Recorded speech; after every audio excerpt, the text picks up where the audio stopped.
ക്രിസ്തുയേശുവിൻ്റെ നിസ്തുല നാമത്തിൽ എല്ലാവർക്കും സ്നേഹവന്ദനം.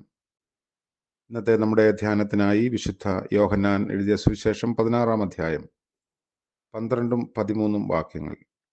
യോഹന്നാൻ 16-12-13 വാക്യങ്ങൾ. ഇനിയും വളരെ നിങ്ങളോട് പറവാനുണ്ട്, എന്നാൽ നിങ്ങൾക്ക് ഇപ്പോൾ വഹിപ്പാൻ കഴിവില്ല. സത്യത്തിൻ്റെ ആത്മാവ് വരുമ്പോഴോ അവൻ നിങ്ങളെ സകല സത്യത്തിലും വഴി നടത്തും. അവൻ സ്വയമായി സംസാരിക്കാതെ താൻ കേൾക്കുന്നത് സംസാരിക്കുകയും വരുവാനുള്ളത് നിങ്ങൾക്ക് അറിയിച്ചു തരികയും ചെയ്യും.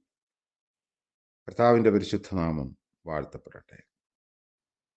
ദൈവം സകല മനുഷ്യജ്ഞാനങ്ങൾക്കും അതീതനായതുകൊണ്ട് ദൈവത്തെ അറിയണമെങ്കിൽ ദൈവം സ്വയം അറിയിച്ച് കൊടുക്കേണ്ടതുണ്ട്. ദൈവം തന്നെ തന്നെ മനുഷ്യർക്ക് അറിയിച്ചു കൊടുക്കുന്നതിനെയാണ് വെളിപ്പാട് എന്ന് വിളിക്കുന്നത്. പരിശുദ്ധാത്മാവ് സത്യത്തിൻ്റെ ആത്മാവാകയാൽ ദൈവിക സത്യങ്ങളെ മനുഷ്യർക്ക് അറിയിച്ചു കൊടുക്കുന്നത് പരിശുദ്ധാത്മ പ്രവർത്തനമാണ്. ഇങ്ങനെ നിരന്തരം ദൈവിക യാഥാർത്ഥ്യങ്ങളെ വെളിപ്പെടുത്തുന്നതിലൂടെ ജനങ്ങളെ ശിഷ്യത്വത്തിൽ നിരന്തരം വളർത്തുന്നതാണ് പരിശുദ്ധാത്മ നടപടി. അപ്പോൾ വെളിപ്പാട് എന്നത് തുടർച്ചയായുള്ളതും ക്രമാനുഗതമായ ഒരു പുരോഗതിയുള്ള പ്രക്രിയയാണ്. ധാരാളം കാര്യങ്ങൾ ശിഷ്യന്മാരെ അറിയിക്കാൻ ഉണ്ട് എങ്കിലും എല്ലാം അവർക്ക് ഉൾക്കൊള്ളാനുള്ള പ്രാപ്തി ഇല്ലാത്തതുകൊണ്ട് ഇപ്പോൾ അത് ചെയ്യുന്നില്ല എന്ന് യേശു ശിഷ്യരോട് പറഞ്ഞു. അതുതന്നെയായിരുന്നു പൂർവകാലങ്ങളിലും ദൈവം ചെയ്തത്. ദൈവം ഭാഗമായി പലവിധ മുഖാന്തരങ്ങളിലൂടെ പൂർവകാലങ്ങളിൽ പ്രവാചകർ മുഖാന്തരം അരുളി ചെയ്തു. എന്നാൽ അന്ത്യകാലത്ത് പുത്രൻ മുഖാന്തരം വെളിപ്പാടുകളുടെ പൂർണ്ണത ഉണ്ടായിരിക്കുന്നുവെന്ന് എബ്രായ ലേഖനം 1 നമ്മൾ വായിക്കുന്നു.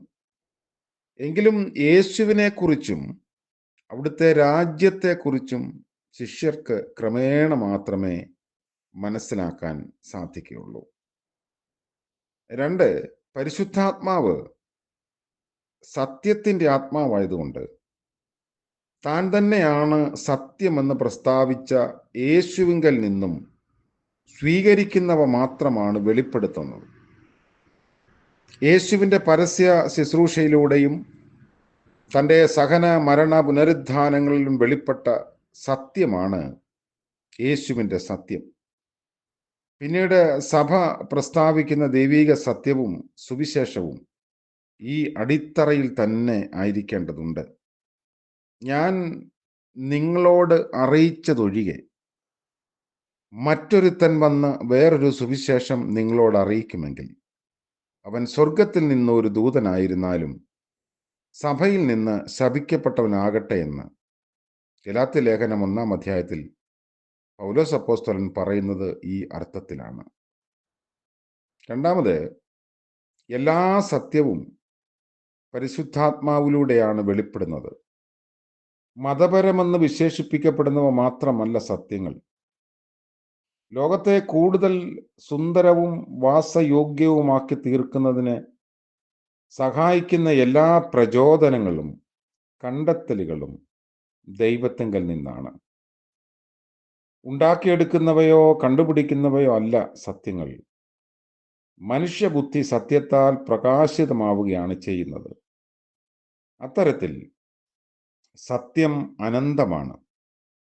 പ്രകാശിതമായി കഴിയുമ്പോൾ ഓരോ സത്യത്തെയും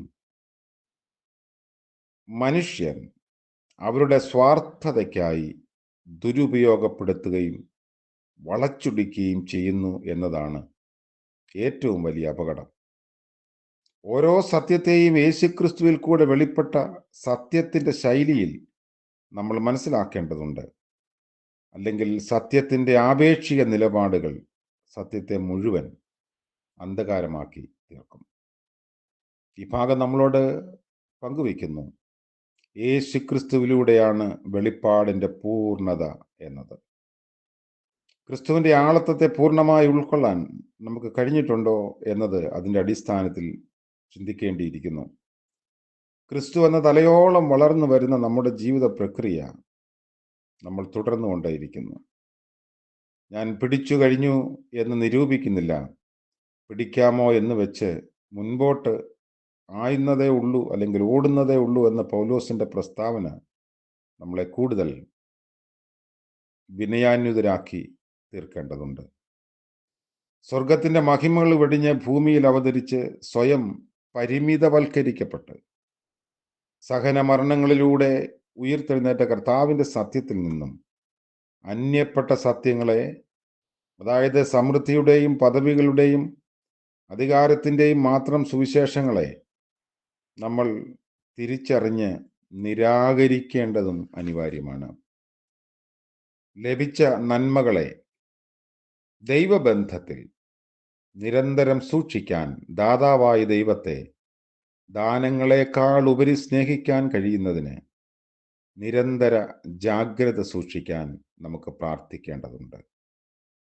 അടിമനുഖത്തിൽ പിന്നെയും കുടുങ്ങിപ്പോകാതിരിക്കാൻ നമ്മൾ ചെയ്യേണ്ടുന്ന കാര്യങ്ങൾ എന്തൊക്കെയാണ് എന്ന് ഈ വേദഭാഗം നമ്മെ ഓർമ്മിപ്പിക്കുന്നു.